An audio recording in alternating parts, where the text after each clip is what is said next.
friends, and welcome to another day of Crochet and Crime. My name is Hazy Baby. That was very excited. Today is the 11th of May 2023 and it's almost my favorite date. The 12th is my favorite date. I don't know why. Actually, I do know why. It's because it's derivative of itself and it also says 1, 2. Yeah, I'm a giant math nerd. Okay, anyway, so welcome to my channel. If you're new to my channel, I am Hazy Baby and I crochet while talking about crime. I just realized that my brother yesterday gave me a little bit of a hint, he thinks I should put up an counter on my videos so that every single time I say or you have a shot. And I said, but people will die of alcohol poisoning, you can't do that. So you're just gonna have to bear with me and really enjoy my ums and ahs. Anyway, if you are new to my channel, then please pop on over and like and subscribe. If you are on TikTok, then go onto my YouTube and subscribe for your chance to win a Raymond. So this is a Raymond and he is gorgeous and he is part of my crochet along. So if you'd like to crochet along with me, if you're crochet inclined, you can do that. You just have to go over to my page and have a look at all the parts. Otherwise, I'm a fiber artist, so I work on blankets and jackets and shirts and bags and anything that's got fiber and I can crochet it, I will crochet it. I don't have any patterns, just the crochet along, so if you want to join that, you can. And this is the one I'll be working on today. Her name is Lillian and she has grown overnight. Oh, look at that. Transition! She has grown overnight by the Magical Crochet Fairy. That's me, I'm the Magical Crochet Fairy. Just saying. Anyway, without further ado, let's get this day started. So, love you. See you in a minute. Hello friends, and like I said, welcome to another day of Crochet and Crime. My name is Hazy Baby. And today is the 11th of May. I am crocheting my Lillian today, just like I have been the last couple of days. Probably going to crochet it more in the middle of the actual video, which would be nice. Anywho, as you can see, she grew overnight. I think we were here, like down here somewhere. Anyway, she did all this overnight. The Magical Crochet Fairy, that's me. I'm the Magical Crochet Fairy. Okay, so today I would like to have a little wee chat about a few bits of crime that have been happening over the last, few hours. And then I would like to talk to you guys about a serial killer. And it's very interesting. He's an Australian serial killer. He was the Frankston murderer. I have spoken about him before, but he's in the news today. And so I thought, you know what better time to talk about the Frankston murderer? Serial killer than today, because why not? So without further ado, let's get started over this evolving story regarding a taxi driver. So just give me a second, I just need to create this pattern bit.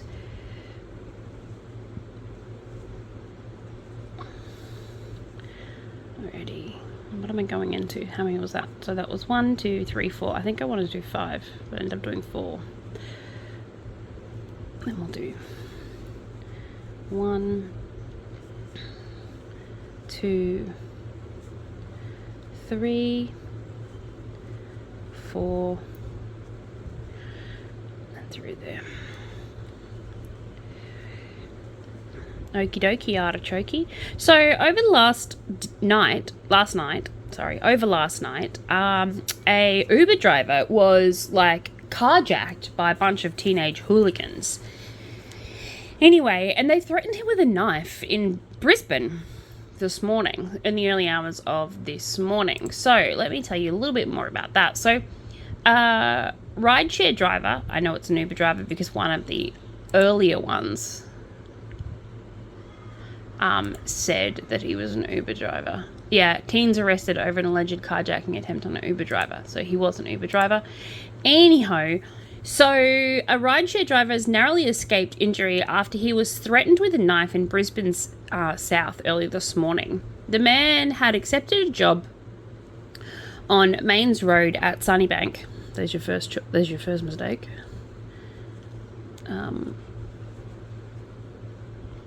I think 5. But on arrival, the driver was threatened with a knife and told to hand over the keys. So, like I said, geniuses. 2, and then 3. Oh, that is so pretty. That is so pretty. I love when I accidentally make a very beautiful stitch. Okay, but on arrival, the driver was threatened with a knife and told to hand over his keys, like I said. He complied and escaped unharmed after the 2 men drove off with his Kia Sorento. About an hour earlier, also on Mains Road, another man was threatened by 2 men with a knife outside a convenience store. The offenders demanded the 22-year-old's keys and wallet, but he refused and ran from the scene, leaving his car behind. He was uninjured, but police found his car tires deflated when they responded. Investigators believe that both incidences are connected and appealing for any witnesses who have dash cam or CCTV footage who may be in the area at the time to please come forward.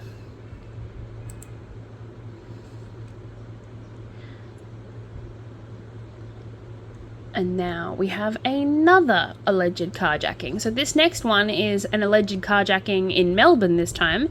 And they're searching for 2 men after a violent attempted carjacking at a Melbourne petrol station. So police are calling for help to find 2 men who violently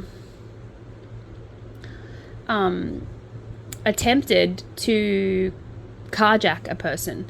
The victim, a 47-year-old man, had just paid for petrol and he was unlocking his car at the service station on Main Road East. Both main roads. Wow. 1, 2, 3, 4, 5. Just completely different places. In St. Albans at around about 11:15 p.m. on April 26th. When a stranger allegedly threw him to the ground and kicked the victim in the head before the other 2 men also joined in the attack. Oh, good old romper stomp, hey? Nice. I say that sardonically. I don't actually mean that it's nice. It's not nice. 1, 2, 3, 4. How many did I do on this one? 5. So is it 1, 2, 3, 4, 5? Yes, 5. 5. And then I'm going to go into the top of here and do 3. Give me a second. 1, 2, and 3. And I woke up this morning with a little bit of a scratchy voice and a sinus problem. And I thought, oh, maybe I'm coming down with a cold. And I thought, no, it's not a cold. I'm sure it's just stuffy head from sleeping in the chill last night because it's actually cold here in North Queensland for a day. But that was not the case. That's better. I keep accidentally trying to crochet off screen, which is not helpful for you guys because that's what you came here for. Well, some of you, that's what you came here for. Okay, so I did, I have no idea what I've done now. Cluster of 1, 2, 3, 4, 5, 6, cluster of 6, 4 triple crochet, 4 triple crochet, 5, 3 crochets, 5, 3 crochets, 5, 3 crochets, 1, 2, 3, 4, 5, and then I'm gonna do a 1, 2, 3, 4, 5, and 6. Okay, so that's really, really nice. As you can see, it's super, super pretty. Super, super pretty. Okay, and then what did I do? 1, 2, 3, 4. 4. 1, 2,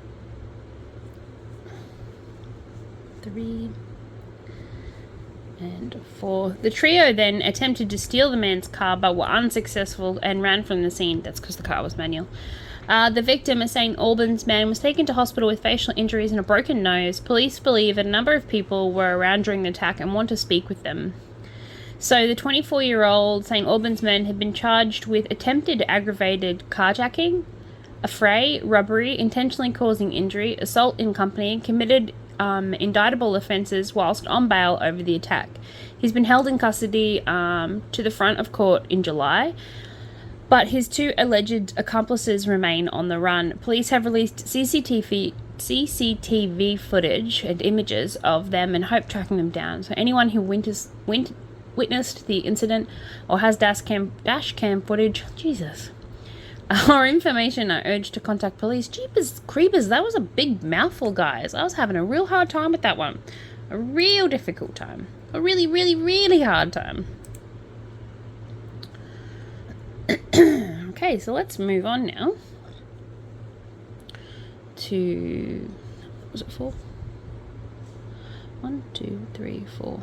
I think it was 5, but it was 5. But I was into the corner, into the very corner one. Wait, give me a second. 1, 2, 3, 4, and 5. That's better. That's better, Hazy baby. That's better. As you can see, the blanket is starting to become encumbersome and quite difficult to navigate. Okay, so an alleged drunk driver throws a water bottle, throws a bottle of wine. Well, if it was Jesus, maybe he turned a water bottle into wine. I don't know. Out of the window and ran from police. So I love it. An alleged drunk driver has been arrested after, and like I just read out before, after throwing a bottle of wine out the window of his car before running away from the police. So he was just like, yeet, bye! So the 35-year-old man was pulled over on Main Road North, in Adelaide. You know what? I'm just going to put this out there, universe. What the flip is happening with main roads? Because Main Road in Brisbane, an Uber driver was stabbed. Main Road in Melbourne, some dude was also stabbed. No, he was stabbed. And now we have an alleged drunk driver on the main road in Adelaide. So either we have too many main roads happening, or something like main road fever or something. That must be a thing. It's a thing. It is a thing. I just made it up just now. Okie dokie, artichoke, let's move right along. So he apparently threw the bottle of wine out the window before police had pulled him over. The man then allegedly ran away from police while they were searching his car. And searching him over on Main Road and Elizabeth Street. Witness Samantha Lynch said she heard the police chasing after him. I'm in my mum's room watching the cameras, and all of a sudden all I hear is the female officer screaming, "Lock the doors! Lock your doors!" The man was then arrested in Lynch's backyard, and it took 6 police officers to get him back to the car. That's so funny. That's so funny. I could see flashes from the police officers and kind of tell you that they were tackling him. Lynch said the 35-year-old was pulled over in an unmarked car 20 minutes prior to his arrest. He was charged with several offences, including failing to stop for police and refusing breath analysis. Look, I know it's not that comical, but it's just so funny. Why? Why did you run, dude? So that was 4. That one was 4, and then the next one is 5. I think 1, 2, 3, 4, 5. Yeah, 5 and then 3. That's what we do to one side. We have to do the other. 2, 3, 4, and 5. And it makes for beautiful symmetry, and that's the reason, guys. The reasons we have to do one thing to one side is because symmetry is beauty, and when things are symmetrical, our brain goes, oh yes, nice, sweet. Yeah, like Brooklyn Nine-Nine. I don't know, but it does. Nice, sweet. It's like Cartman and Brooklyn Nine-Nine had a baby. I'm calling it Cart 99. 99! Alright, let's move on. And here is another stabbing. This time it is in Cairns, which is up my neck of the woods. So a man's been charged with murder after allegedly stabbing a man several times in Cairns. So, I'm sorry, I thought he was just stabbed. I didn't realise he had died. So, a Cairns man has been charged with murder after a 57-year-old was allegedly stabbed to death in far north Queensland overnight. I like how Cairns is far north Queensland. Nah, the tip is far north Queensland. Cairns is just North Queensland. You've got another 18 hours to go before you get far north Queensland. Anyway, So the man was allegedly stabbed several times by a 66-year-old in a verbal dispute at Hollywood Boulevard in White Rock.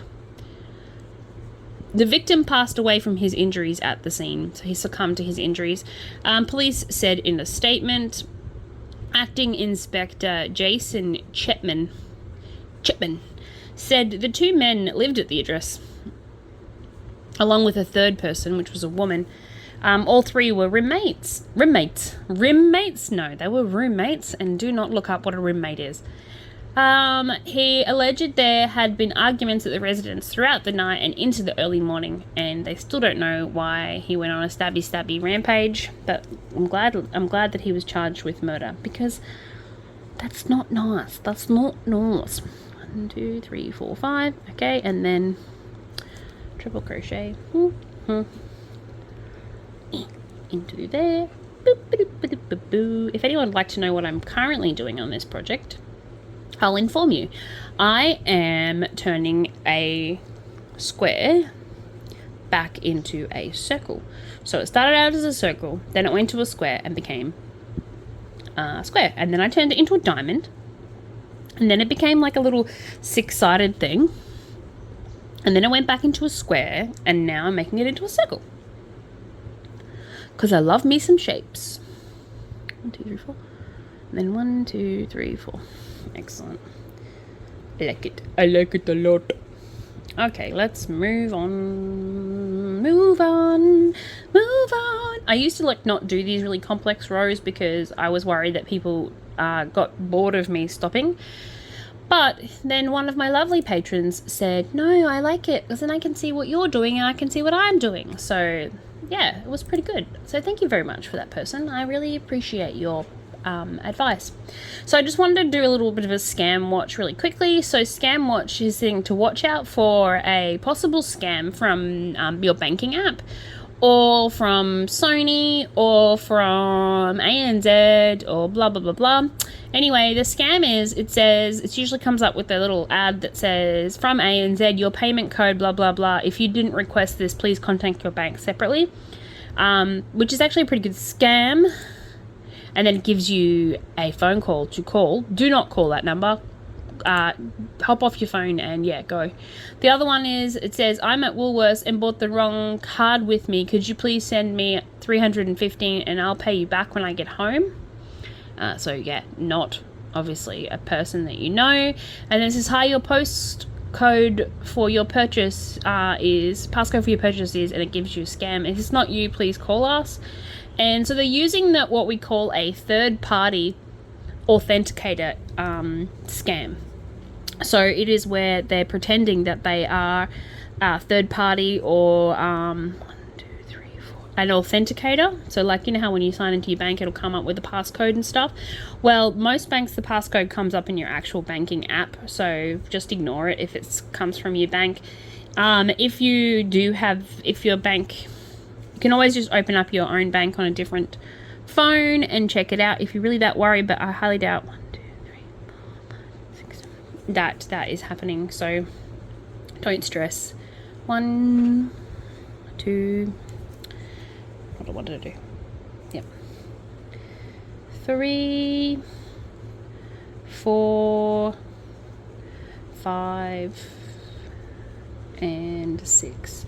So a new alert has been issued to Australians, and this is the reason why I'm telling you guys now, of being duped for complex scams. Duplex, like two houses touching each other. Scam Watch has reminded people, be extra vigilant when opening texts that may appear legitimate but are actually hackers in disguise. Scammers can prove sender IDs or business or common contacts with mum or dad to make texts seem like they come from a genuine source, the watchdog had said on Twitter. Don't trust the text just because it shows a previous thread, or look for variations in the senior ID like dots and special characters or numbers. Also, just don't open text messages. My phone is a Samsung, and Samsung comes with the ability to add on what they call a scam watch, or a what's it called? I'm looking for the word. Like a junk box, And what it does is a spam. There we go. That's the word I was looking for. So if my phone thinks that the message that's incoming is a spam message, then it will send it to a different box. It also comes up with a little warning symbol that says like things like the unrecognized user or whatever. And I'm pretty sure that you can download that if you have a Samsung. I'm not sure what it is if you have an Android. I'm not sure. It's just in your settings. That was a lot of information to dump on you, but I'm not sure what those settings are on iPhone. So if anyone has an iPhone and can enlighten everybody else, that would be wonderful. I love this tulip stitch. It's so pretty. Alrighty, now the boring stitches all the way around till we get to the next cluster. So now I can focus on my really cool story. No, I can't. I've got to do something else. So there has been in the last couple of days, last couple of weeks, this story about a teacher at a private school who was upskirting, meaning he was taking photos up the skirts of teenagers. I haven't been reporting on it yet because I wanted to get some more information on it. But today they have been talking about his delay in sentencing. So I thought I would talk about it so I can give you guys a little bit more information about it, but just going to caveat that this is a story about childhood abuse, and if you do not want to hear a story about this, I'm going to give you a little bit of a trigger warning. Just fast forward for a couple of minutes, but I think that the voices need to be heard, and so therefore I will talk about it until I'm blue in the face. So brazen predator upskirting teacher may be autistic. He's using that as an excuse, has had his sentence delayed. So a predator and opportunist teacher caught filming up the skirts of schoolgirls has had his sentence delayed after a doctor considered whether his disorder could impact his jail time. Absolutely fucking ridiculous. Eric Warren, 28, has pled guilty to 2 counts of filming a person's private parts without consent. And he's all like worried about himself in prison. Duh, you should be worried about that when you were being gross. Disgusting. Anyway, the teacher breached his position of authority and trust, preying on girls that he taught, I agree, photographing and filming their pelvic and chest areas under the school uniforms in a brazen, predatory and optimistic kind of way. Agreed facts filed with the state court. A 16-year-old student asked to stay behind in class to complete a survey, bumped into a smart board at the high school in Sydney's Lower North Shore and revealed a hidden phone strategically placed to film. Wong immediately leant down and picked up the phone. He said that he left it there before class and changed the topic when the girl questioned him, like, what the fuck is that, you fucking pervert? She believed the phone was purposely placed there to film her while she completed the 2-question survey at her teacher's laptop at his workbench. Fucking disgusting human being. No such survey has been authorized by the school or by the education department. Principal Kathy Meckley told police that the student reported the incident to her friend and a parent, and then the school. So Wong was arrested and cautioned, declining legal advice, and given an electronically recorded interview before release pending further investigation.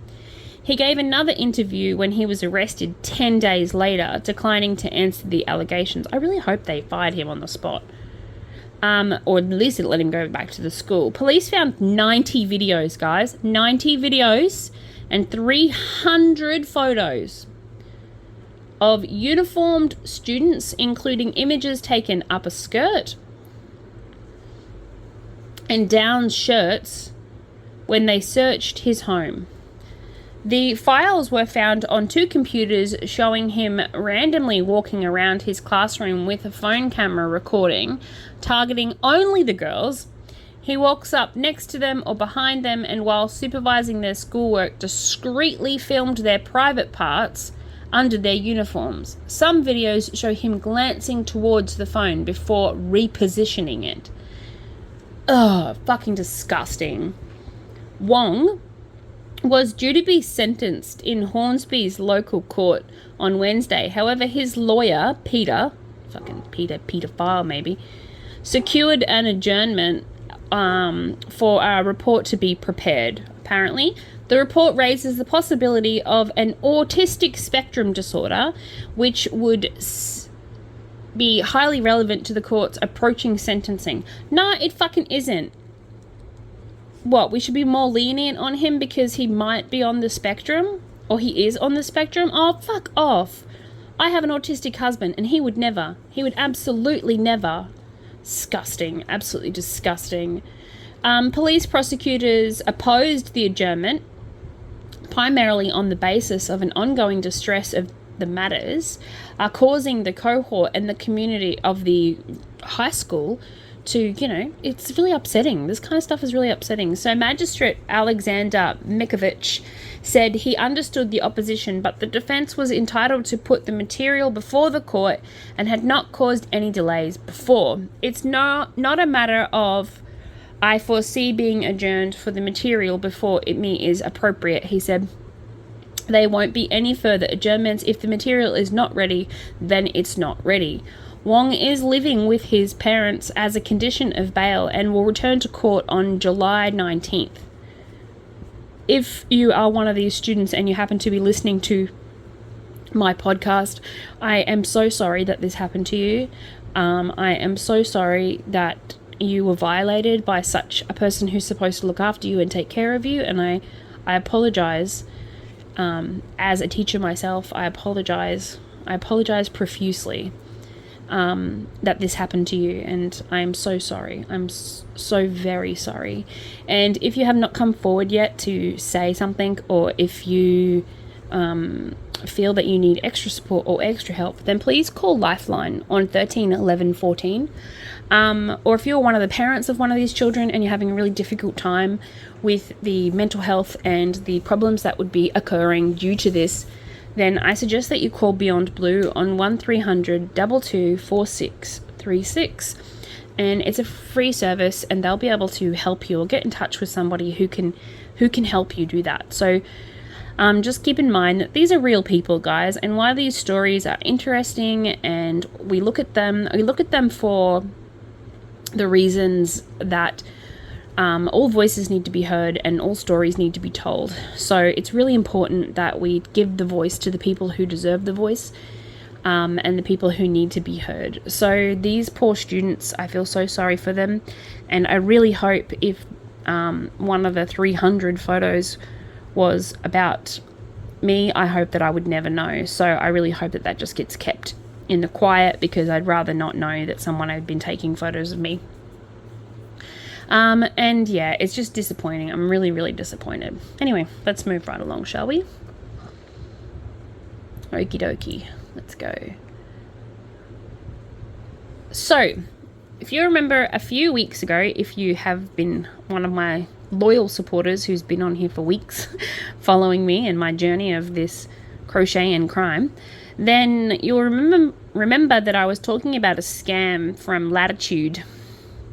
Latitude is a banking company here in Australia and in New Zealand, and so I have a little bit of information regarding that. So just give me a second. 1, 2, 3, 4. Okie dokie, let's go. So, a joint Australian and New Zealand investigation has been launched after the theft of personal information from customer finance giant Latitude Group. So, Latitude Group is also known as, they used to be known as Go MasterCard. So, they're one of the one of those companies. So it's pretty much like a rent to buy finance company, or it's like a really high store card. So places like Harvey Norman's had them and things like that. So yeah, it's kind of upsetting because we have a lot of those up this way. Give me a second, guys. 1, 2, 3, 4, and 5. And then 3 in here. Okie dokie. So the Office of Australian Information Commission, or OAIC, and the New Zealand Office of the Privacy Commission, OPC, will examine the personal information handling practices of Latitude companies. Hackers gained information and data of about 290,000 customers, including details of employment, income, household expenses, assets, liabilities, a BSB, and account numbers. So the OAIC investigation will focus on whether Latitude took reasonable steps to protect the personal information entrusted to them. The investigation will also consider whether Latitude took reasonable steps to destroy or de-identify personal information that was no longer required. If the investigation finds that Latitude breached one or more of the Australian privacy policies and principles, the group could be ordered to ensure the practices are led to the breach is not a repeat, and readdress any loss or damages that happened during this time. So, obviously, I had at one point one of these cards. I don't anymore. They're bad credit to get into, so I don't have one anymore. I don't even have a credit card because I'd just rather be broke, to be honest. And all those people out there who are like, oh, you don't know what broke is. Yes, I do. I have a negative bank account and I had to borrow money to buy food this week. So yes, I do know what it's like to be completely broke. I just choose not to have a credit card because I'm already stressed enough. I don't need the stress of a credit card. Credit card is bad debt too, like horrible, horrible bad debt. So I'd rather go without. I'm not saying that to feel sorry for me. I'm just saying that because I think we need to talk about poverty, and we need to talk about, the struggling person and how we all work so goddamn hard to get things done, and it feels like sometimes it really is a rat race, like you're running uphill and everything is out to get you, but it's not, I promise. It just feels that way sometimes. So hold on. 1, 2, 3, 4 and 5. So I will be checking to make sure that I wasn't ripped off during that time. Hopefully not. But yeah, like I said, just bear with me, guys. So, okie dokie, there's that one. Alright, let's have a quick gander, see if we have any more stories before I move on to my Paul Denya story. Okay, so cold, callous, and calculated Frankston serial killer Paul Denya has been denied parole. So let me read you a little bit about who he is, and then I will open up some dialogue and I will tell you all about his crimes. But just first of all, I would like to read you this little snippet about him and what it was that got him called the Frankston murderer, or the Frankston serial killer. Just give me a second. So, the Frankston serial killer, Paul Denya's application for parole has been denied.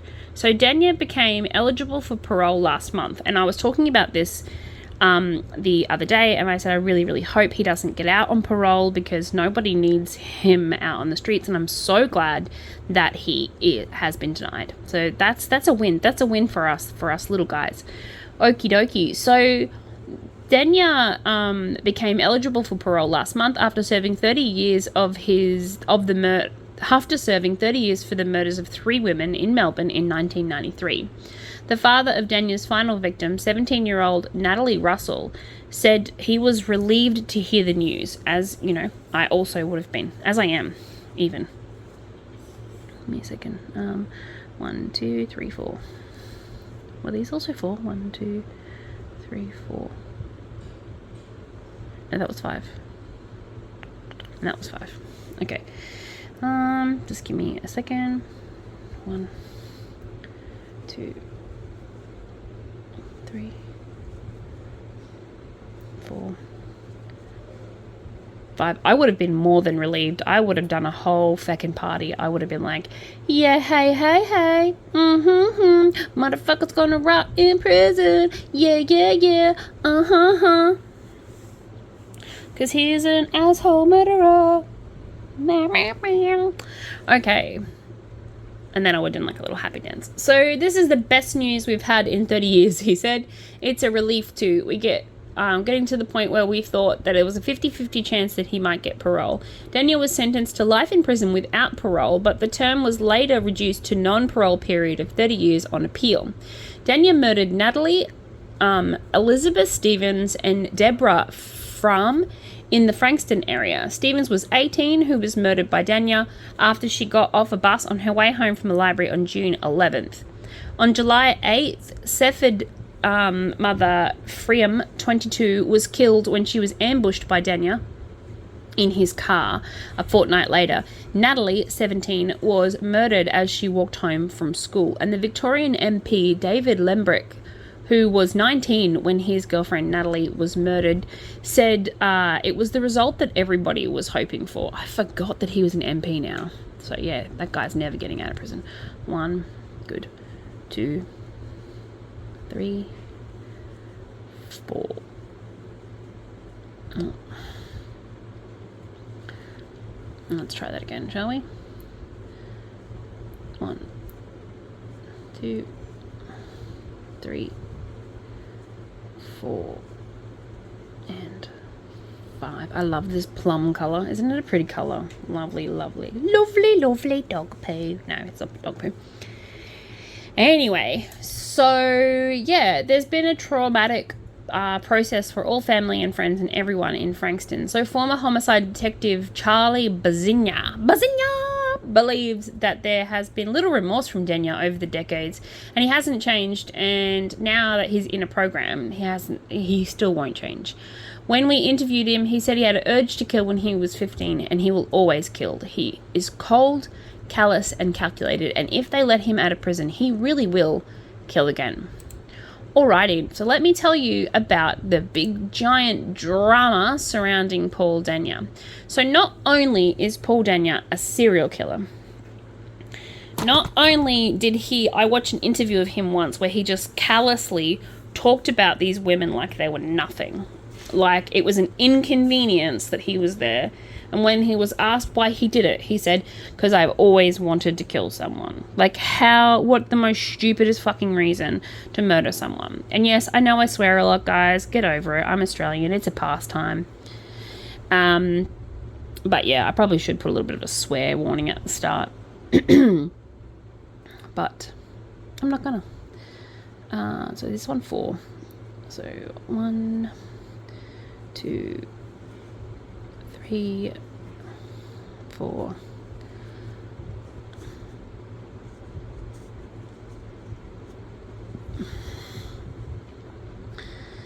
Okie dokie. So let's talk about it. So Paul, fancy way of saying Paul, Charles Daniel was born on the 14th of April in 1972. He was briefly known, and this is the good part, as Paula in prison. An Australian serial killer currently serving 3 life consecutive sentences, life imprisonment, and non-parole period of 30 years, which I just spoke about, and he's been access denied, so he won't be out on parole, for the murders of 3 women in Melbourne in 1993.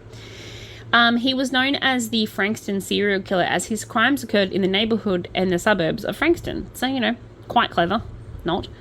1, 2, 3, 4. So yeah, look, it's not the most brightest name to give him. So later during his imprisonment, when he was aged around about 30, Daniel became identified as a transgender woman. So he tried to say that he was a woman, but he was refused permission by the police and prison authorities to wear makeup, or to receive sexual reassignment surgery, or to legally change his name. And I kind of agree, and that must have been part of his parole, part of his sentencing. And I'm glad they refused to pay for that, because it's us who would have had to pay for this. 1, 2, 3, 4, 5 for this killer to be part of, who he wanted to be, who he saw himself as. And I do believe that trans people are born in the wrong body. I honestly believe that. So don't at me, don't argue with me about this. This is something that I believe in. I believe you're born gay, I believe that you're born whoever you're supposed to be, and if you don't support your child and you don't support your loved ones, then you don't deserve my time, effort, and or energy, as far as I'm concerned. Because everyone deserves that. Everyone deserves to be the person they were meant to be. And I believe that some transgender people, if not most, if not all transgender people, deserve to be who they were born to be. However, I think he lost that right. He lost that right to be a transgender person, to be who he wanted to be when he murdered those women. When he murdered those women and took away their right to be a woman, their right to live, then he doesn't deserve to be transgender. And I agree with their decision. And I really would like to think that's the reason why they said he can't be a female prisoner. And I'd say he was actually trying to get into a prison to be near women. So remember that he's callous and calculating, and that he's shown no remorse. He's never shown any remorse for any of the women that he murdered, or for anything that he's ever done. So I would say that he has definitely 100% done this so that he can sort of, move over to a female prison. So I'm glad they didn't do that. That would be my speculation anyway, and that's just my opinion. So he kept identifying as a transgender woman, and he has long hair now, and he tries to act like a woman and stuff.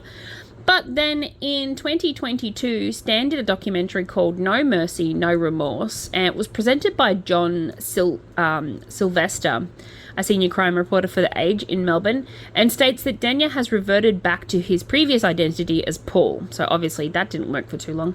In 2023, Daniel became eligible for parole, and like I said, he's been denied, which is so great.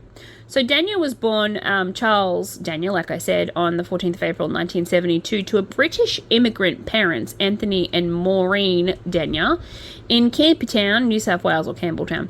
On the outer suburbs of Sydney, Daniel's parents met and married in London in the early 1960s before immigrating to Australia in 1965. Daniel was reported to have difficulty fitting in amongst his peers in his new town because he was creepy AF.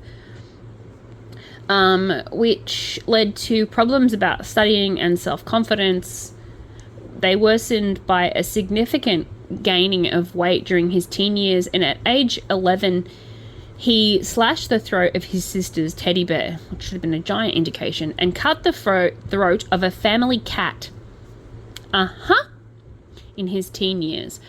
So, bedwetters, animal mutilators, serial killers. Anyway, and at the age of 13, he killed another cat and hung it from a tree. He was arrested and cautioned for stealing a car at the age of 15, and he assaulted another student at the age of 15 as well. After school, he'd been holding jobs.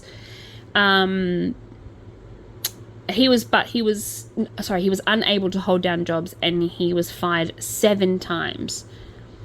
He also failed a physical when trying to enter the Victorian police. Oh, thank goodness. Could you imagine giving that man any kind of power?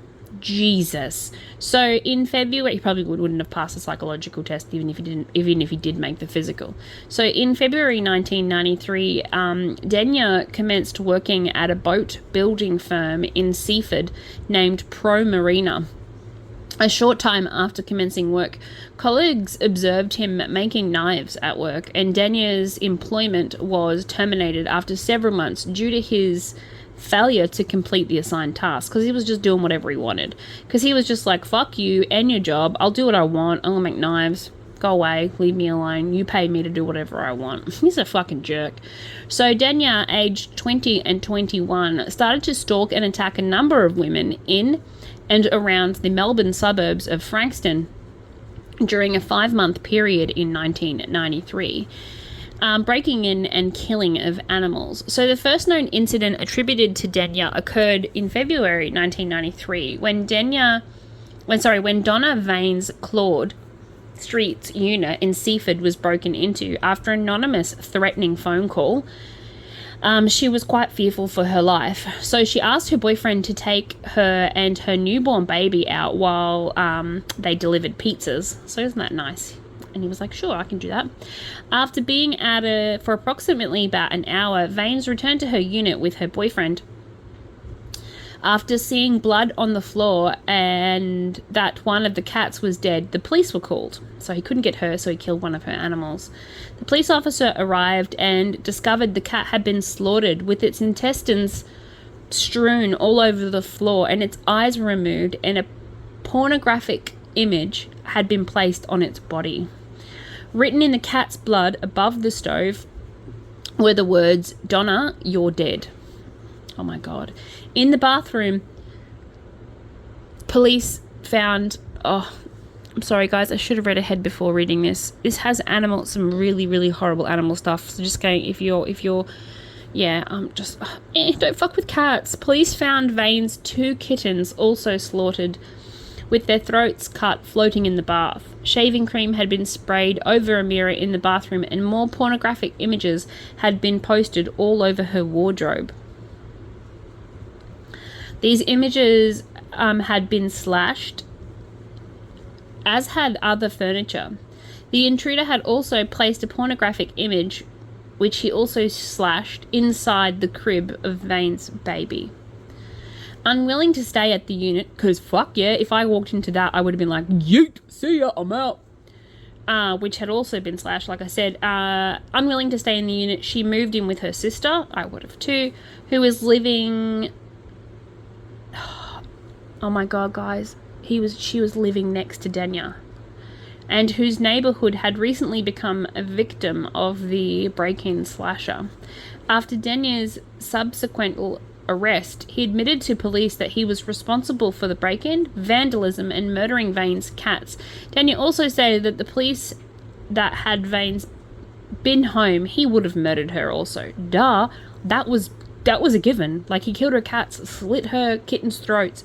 And then, guys, she moves out thinking that she'll be safer at her sister's house because, you know, safety in numbers. And her sister lived next door to the psychopath. So you can't tell me that he hadn't calculated that. He'd calculated it to get her closer to him.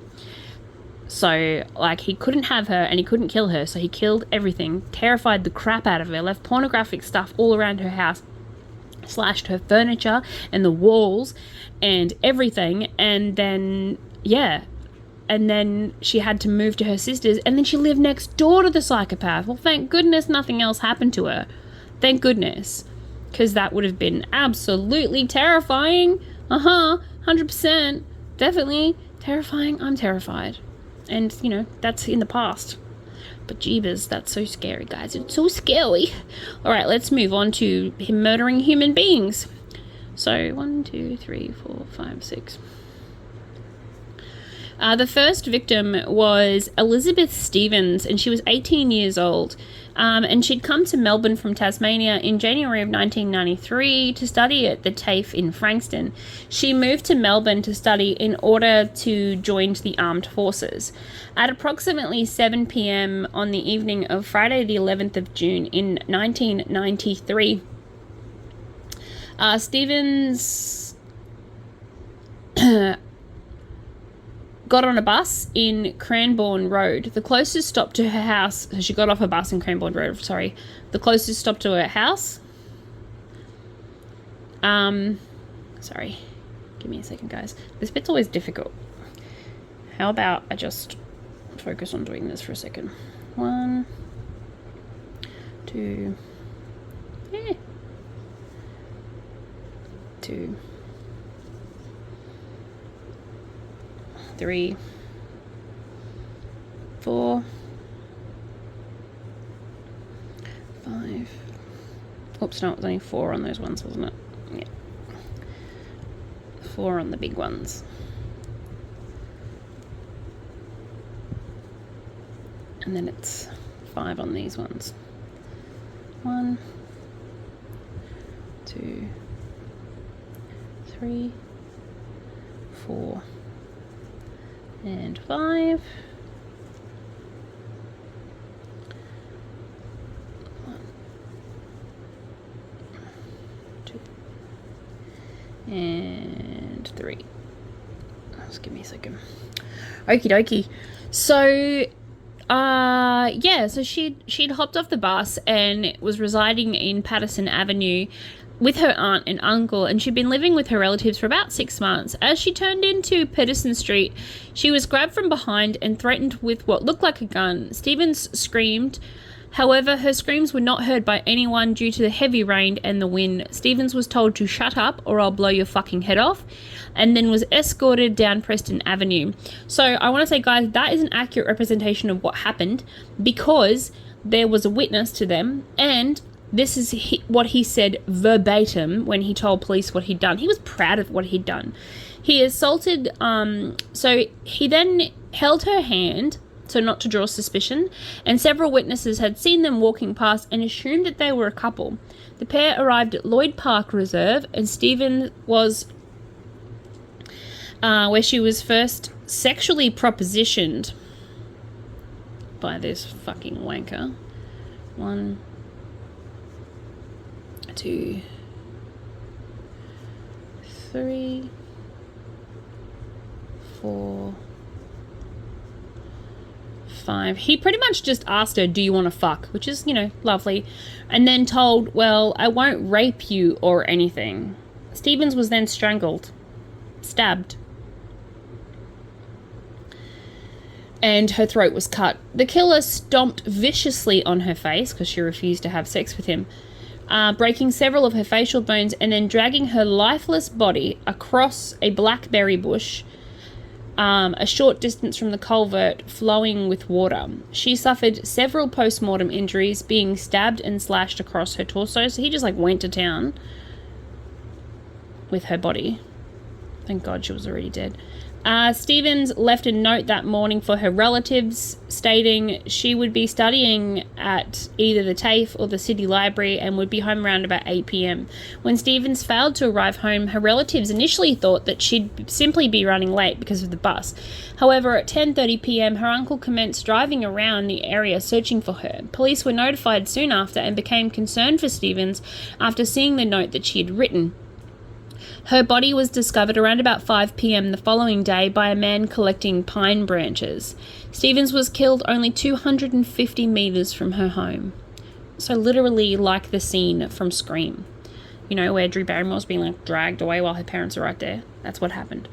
At the post-mortem, the examination forensic pathologist noticed petechial hemorrhaging, which is small injuries dotting her eyes, and her skin indicated Stevens had been strangled. Cuts and abrasions on her face were observed, and the pathologists concluded that, in their opinion, the cause of death was aspiration of blood and hemorrhaging from stab wounds to the neck of the woman, and her neck had been compromised. They didn't make a speculation as to whether she would have survived if they had found her earlier, but I'd say due to the petechial hemorrhaging that was not a possibility.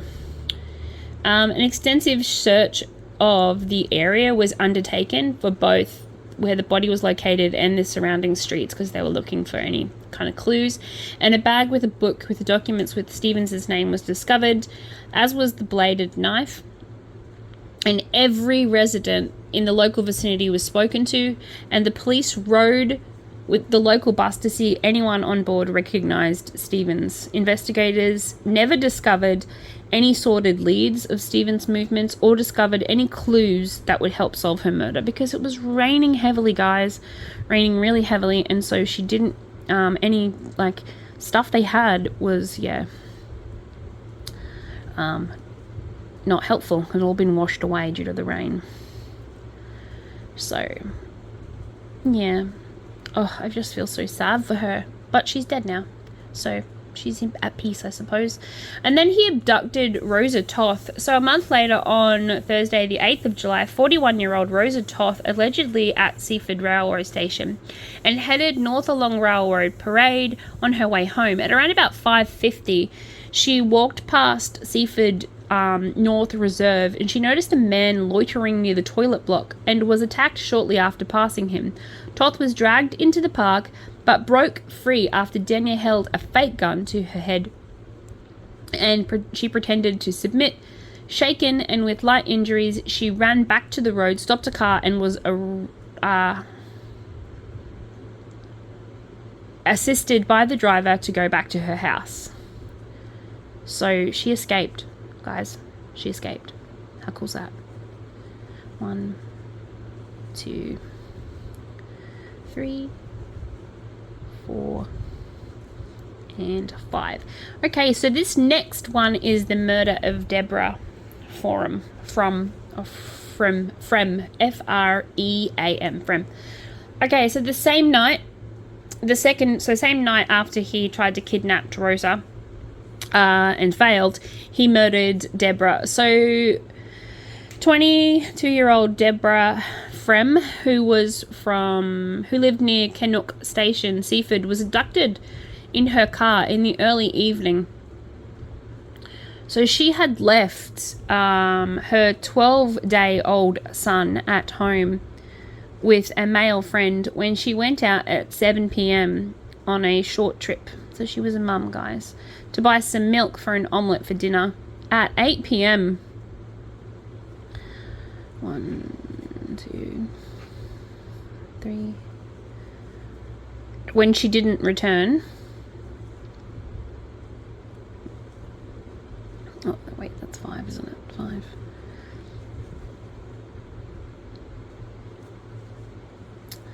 5. The friend who was looking after the baby called her boyfriend. Then he called the police. Then he called the local hospital seeking for news about her whereabouts and possible accidents. The friend and the boyfriend then drove around trying to locate her, then reported her missing to Frankston police.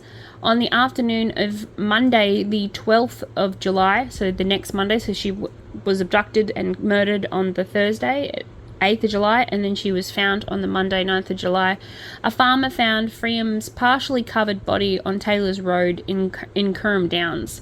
Like Stephen, she'd been strangled, savagely slashed, and her throat was cut. She was also not sexually violated.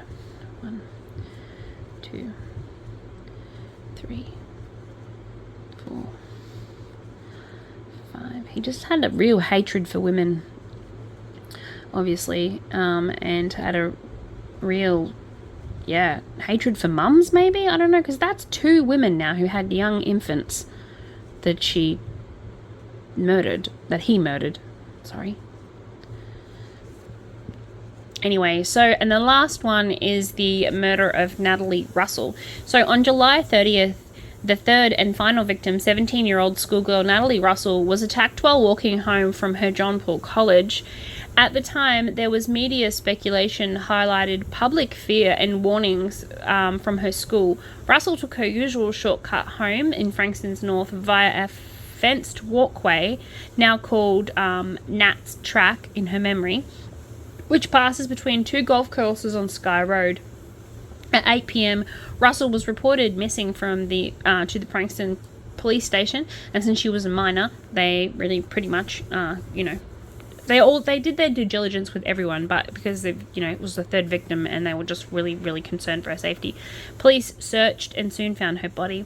She'd been dragged from the path through a large hole in the wire fence with the adjoining scrub. She died in a similar manner to the others, but during the attack, she had put up a considerable fight, which assisted investigators due to the DNA evidence that they found underneath her fingernails. So she did fuck him up. So we can thank her. She is the reason he was eventually caught. Was due to the DNA that she had collected under her fingernails. I always said, if anyone tries to kidnap me or kill me, motherfucker, I might die, but I'm taking you down swinging. I'm giving police and everyone all the information they could possibly get. I'm taking a big chunk out of your motherfucking neck, and I am swallowing it. Just saying. I am swallowing your DNA. It's going into my stomach. I'm just gonna, I would scratch and bite and kick, and I'd be the hardest person to kill. Because I'm a woman, I'm tiny, and if anyone wanted to kill me, especially a dude, it wouldn't be hard. Physically, they're bigger than us. So, of course, unless we're, like, super cunning and super smart, or they fuck up, then, they will survive. But, I would just 100% go down swinging. I'd be a soul swinging. Anyway, so then there was this huge investigation, and he ended up going to prison. He ended up getting life in prison, and then all of these like stuff came out, and then there was this media bullshit. Anyway, so he's had lots of crap media stuff. So if you want to go out and have a look at some of the really cool documentaries, I highly recommend this Stand documentary because it has the closest investigation and closest sort of replication of what had happened. Okie dokie, guys, so that is me for the day. I think I've had enough of talking about Frankston murderer, and I think I've had enough of talking about rape and carnage and all of that jazz, although I'm probably going to hop off here and do the exact same thing and watch Stan, because I now feel like watching that documentary again. I'm a huge fan of documentaries. I think they are absolutely amazing. Alrighty, so thank you for your time today, and if you're new to my channel, welcome. Subscribe, please like, and please share the shit out of this. Yeah, and if you would like to order a blanket, then please inbox me. I make commission pieces. Basically, you tell me a color or a theme, or a color scheme, what you would like, and I create blankets and jackets and shirts and all of this jazz. At the moment this is a blanket, but I have made a very similar one into a cardigan and stuff like that. But all of my art pieces are exactly that. They're art pieces. I just make stuff as I go along, and it tends to work out for me. I'm dyslexic, so I have a little bit of one of those superpowers where I can see everything in images. And so mental rotation and the ability to just create a pattern from the top of my head is one of those really cool superpowers. Alrighty, so thank you very much for your time today, like I said, and I will see you guys tomorrow. Mwah, mwah, mwah.